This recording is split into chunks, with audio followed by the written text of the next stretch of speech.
Sa usapin na tong patungkol sa NBI, marami na pong galit na galit na galit sa NBI dahil po sa pangunguna ni Matibag. Tila po ang sabi sa atin ay napakayabang, napakamatapobre at talagang asong-aso. Di umano ha. Yan ang nadidinig po natin. Asong-aso ni Bongbong Marcos na kahit mali gagawin. Ito po, tingnan po natin. At nakita ko po itong video na ito. At kayo po ang magsabi kung ano ang masasabi nyo dito kay Matibag. Masyadong malapit. Alam mo itong mga nagrarally mo ito, matatapang magsasalita eh. O matapang sa Facebook, matapang sa salita, manang-mana sa mga nag-uutos sa kanila. Ano daw? Itong mga nagrarally po, hindi po ako yun. Ulitin ko po, hindi po ako yung nagrarally dyan. Pero kailangan natin silang ipagtanggol. Itong mga nagrarally, matapang lang sa salita. Ay wow, matapang siguro to si Matibag. Hindi ko alam kung ito ay siguro expert to sa judo o sa Muay Thai o sa boxing. O baka naman sa shooting. Diba? Kasi sobrang tapang ni Matibag. Pero yung iba, duwag. Parang ganyan na sinasabi nyo, oy, ako malakas. Ako matapang. Siga no? Siga, tuloy natin. Manang-mana doon sa mga nagbabayad ba? O matapang sa Facebook, matapang sa salita, manang-mana sa mga nag-uutos sa kanila. Ha? Mag-uusap kami, kaya ako papasok eh.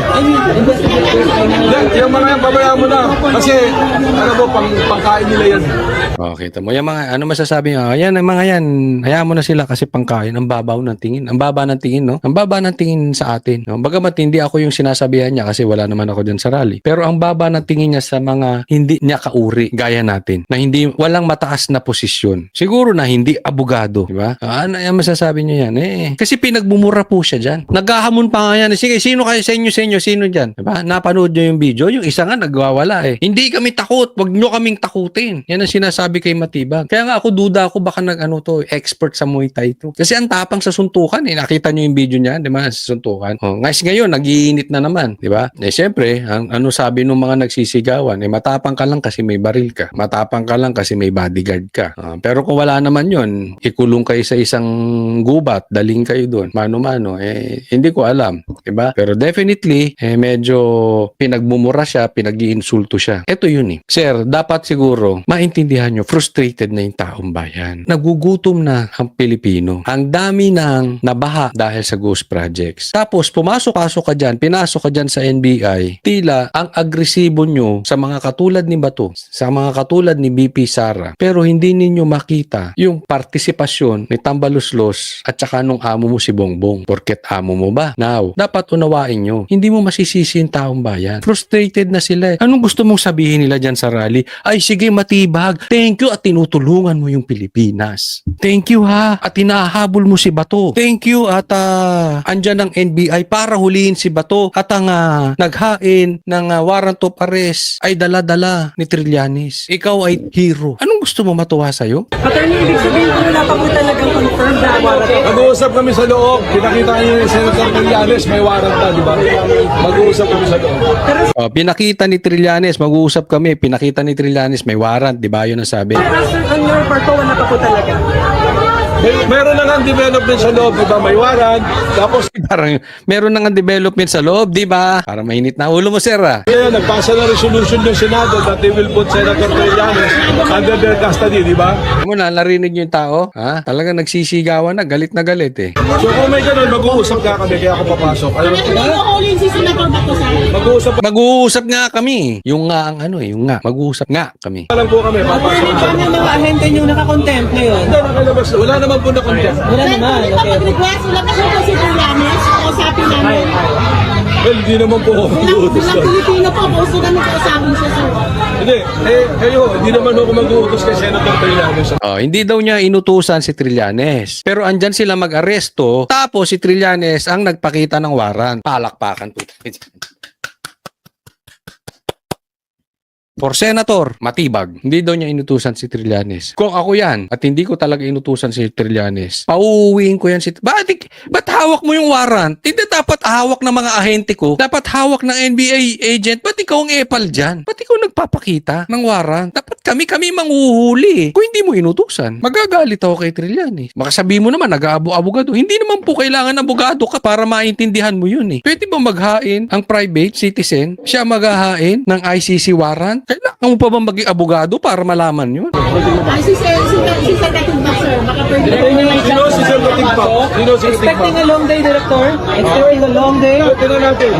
Makakapasok na ba tayo? Eto, tingnan po natin patungkol ito dito. Kayo na magsabi kung anong masasabi nyo dito kay Matibag. Lagay nyo sa comment section Pero ito, pakita po natin. May I make 3 points of information for all of us. Before that, an appeal sa lahat ng naka-video kagabi, whether dito sa labas ng session hall, whether dyan sa baba, dun sa ginulpi na member ng ating Office of the Sergeant of Arms or dun sa labas, please volunteer and submit your video because we agreed with the NBI that they will conduct a fact-finding. The Senate will also conduct a fact-finding. And the NBI director promised us that if any of his agents exceeded their authority, they will be dealt with by law. Yon, okay. Ngayon lang ito tila nangyayari, no? Isipin mo, ang isang security ng Senado ay ginulpi sa loob mismo ng Senado ng NBI. Kung nagagawa ito ng NBI sa mga opisyal na ginagawa lang ang trabaho na para bantayan ang Senado, what more sa mga private citizen, doon sa mga mabababang tao. Napakatindi na po ng NBI ngayon. Ako po naniniwala, maraming matitinong NBI dyan. Marami nga ang nagsasabi sa akin na tila ayaw nila ang pamamalakad nitong si Matibag. So marami akong nagugustuhan. Malaki ang tiwala ko sa mga NBI agents. Pero kailangan na kayong manindigan. Kung mali na po ang nangyayari, kung sa tingin ninyo mali po ang ginagawa ni Matibag, kayo ba'y mananahimik na lang? Ngayon, unless sa tingin ninyo tama ang ginagawa ni Matibag, di tuloy-tuloy lang kayo. Gawin nyo ng gawin, mambugbog pa kayo. Diba? Hindi ko sinasabing si Matibag ang nagpabugbog. Ang punto rito, nangyari po yan under his leadership. Hindi niya pwedeng sabihin, katulad ni Bongbong Marcos, na wala siyang kasalanan sa ghost projects. Nangyari under his watch. Kaya nga naman, sana po, SP Cayetano, dapat tunay, yung tunay, wag yung peke yung tunay na merong managot sa nabugbog dyan. Dapat meron talaga. Kasi kung hindi, mauulit at mauulit yan. Napakadelikado po niyan. Tandaan nyo yung impact niyan sa loob ng Senado ng bugbog. Opisyal, nagbabantay sa mga senador, binugbog. Kakatakot po yan. Hindi po magandang yan. Whether administrative or criminal charges. I'll just finish, Senator Subirmay. So, his report was that nangharas daw yung Osaha, but when I showed him the video, he was also surprised. But of course, there are many videos. So that's my first point, that in reaction to what you said, iba yung magulo Senate, iba yung ginugulo ang Senate.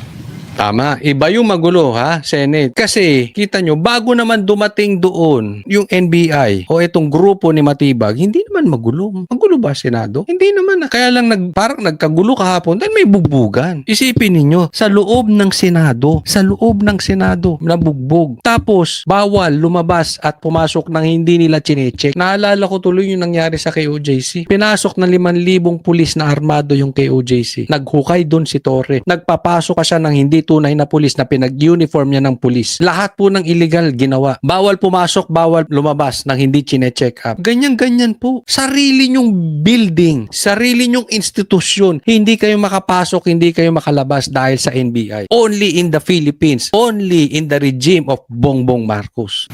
Diba? Kahit sinong tahimik, pag ginulo, magmumukhang magulo. But today shows you na walang gulo. Number 3, I think that ngayong araw, walang gulo, di ba? is Kasi wala nang gugulo. Wala yung magugulo sa NBI. the inherent weakness of social media versus news. legitimate Kaya na yan. Iko-compare ng social media, iko-compare ni Cayetano ang social media at saka mainstream media. Ako na, magsasabi. Alam mo yung mainstream media, bayad yan. Do you agree with me? Lagay nyo sa comment section na ang mainstream media bayad. Kaya nga galit na galit si Matibag, sinasabi niya, ang gusto niyang habulin social media. Bakit kayo na unfair sa inyo na kayo member ng mainstream media, kayo ay member ng KBP, nagbabayad kayo ng tax, etc. etc. Mainit siya sa social media. Bakit? Hindi kayang hawakan sa leeg. Hindi himod puwet ang social media. Yung mainstream media, tingnan po ninyo. Kayo na may husga. One thing for sure, ang SMNI hindi duwag. Ang SMNI hindi himod puwet. Ibahin ninyo ang SMNI. Hindi porket nandoon ako Hindi po. Kita nyo naman di ba? Himod puwet ba kay Bongbong Marcos? I will not use legitimate because everything is legitimate no matter what the platform. But what I'm saying is that when people cut interviews, so for example, I think Senator Trillanes said, anong pinagsasabi ng mga senador, including myself, he gave up. But if you look at my whole interview, ang sinabi ko, ang naging tradisyon at nirerespeto to ng kahit na pinaka mabibigat or pinaka mga administrasyon na inaccuse ng paggamit ng kamay na bakal, ay nagko-coordinate first bago nila i-serve ang warrant dito. Number 2, we allow the senator to exhaust all legal Anong punto ni Cayetano? Palpak kayo mainstream media dahil kaya siya na misunderstood ni Trillanes kasi chinap-chap ninyo. Chinap-chap ninyo yung video, hindi katulad ng social media. Kasi wala namang masama kung itchap-chap mo Ang importante, hindi ka aalis sa konteksto. Pag nag-chap-chap ka, para maibaligtad at mapasama yung tao, bad faith ka na ron. May gusto ka nang mangyari. Hindi po gawain ng social media yan, gawain ng mainstream. Yan po ang punto. remedies. And number 3, in the case of Senator Bato, it has to be a warrant issued by a Philippine judge in a Philippine court. And still, he has to be given the right to exhaust all his legal remedies. And then, ang tradition nun is that kinakausap ang senador pagka wala ng legal remedy, na respetuhin din ang sarili niyang institusyon, ang Senado, by giving up. Which yun po ang ginawa ni Senator Trillanes at Senator De Lima, pero mukhang meron silang selective amnesia. Nabura yung part where they sought the protection of the Senate, nandun na sila sa pag-surrender.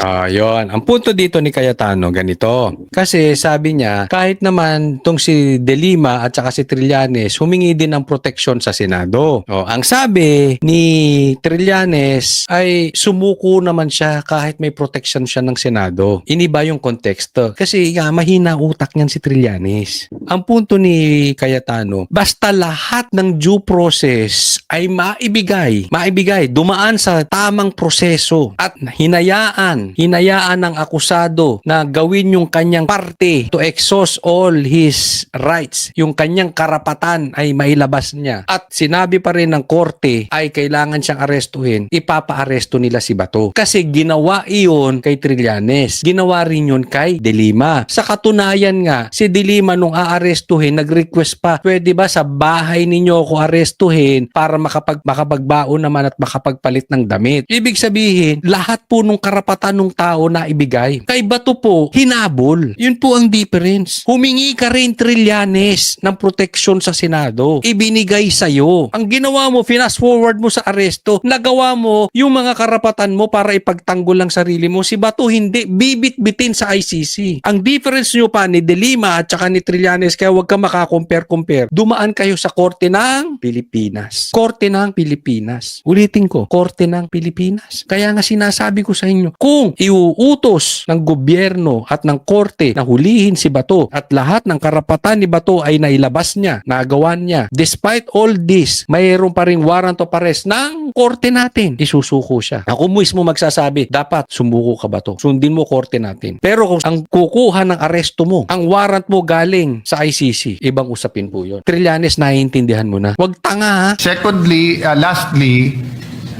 nireiterate ng NBI na pinayagan silang pumasok, pero sabi ko, siguro naman kahit pinayagan kayo pumasok, walang pumayag na makipaghabulan kayo sa isang senador. So sabi niya, yan daw ang standard pagka ang isang inaaresto ay tumakbo. Ngayon, ang sabi naman namin, look at it from our point of view.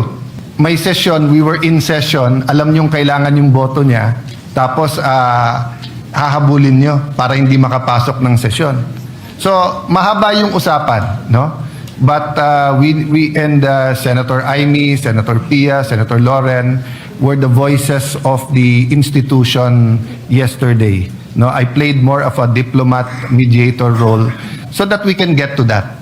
So now that they're doing their investigation, I hope the Committee on Rules, Committee on Public Order, or if we refer it to if the pleasure of the body is the Committee on Justice or Rules instead of Public Order, we will get to it soon. But today proves that hindi tayo magulo.